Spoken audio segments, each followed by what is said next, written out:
தென் மண்டல அரசியலில் திடீர் திருப்பம். முன்னாள் மத்திய அமைச்சர் மு.க. அழகிரியின் கோட்டையில் ஓட்டை. திண்டுக்கல் சீனிவாசன் முன்னிலையில் அதிமுகவில் ஐக்கியமான 20க்கும் மேற்பட்ட முக்கிய ஆதரவாளர்கள். வணக்கம், உங்கள் சாணக்கியன் செய்திகள்.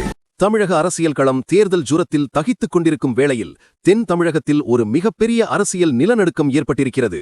ஆம், முன்னாள் மத்திய அமைச்சர் மு.க. அழகிரியின் தீவிர விசுவாசிகள் என அறியப்பட்ட திண்டுக்கல் மாவட்டத்தை சேர்ந்த 20க்கும் மேற்பட்ட முக்கிய நிர்வாகிகள் இன்று அதிரடியாக தங்களை அதிமுகவில் இணைத்துக் கொண்டனர்.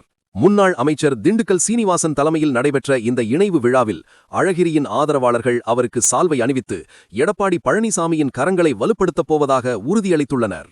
பல ஆண்டுகளாக திமுகவிற்காக ரத்தம் சிந்தி உழைத்தோம்.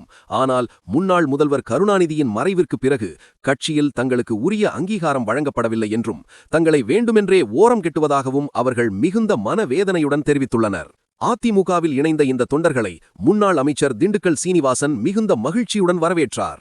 தென் மண்டலத்தில் அதிமுகவின் வெற்றி பயணம் இனி யாராலும் தடுக்க முடியாது என்று அவர் முழக்கமிட்டபோது அங்கிருந்த தொண்டர்களிடையே உற்சாகம் கரைபுரண்டு ஓடியது.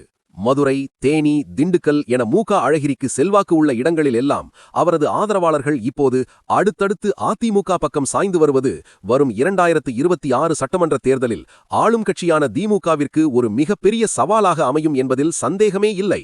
அரசியல் சதுரங்கத்தில் இந்த காய் நகர்த்தல்கள் எத்தகைய மாற்றத்தை ஏற்படுத்தப் போகிறது என்பதை நாம் பொறுத்திருந்துதான் பார்க்க வேண்டும்.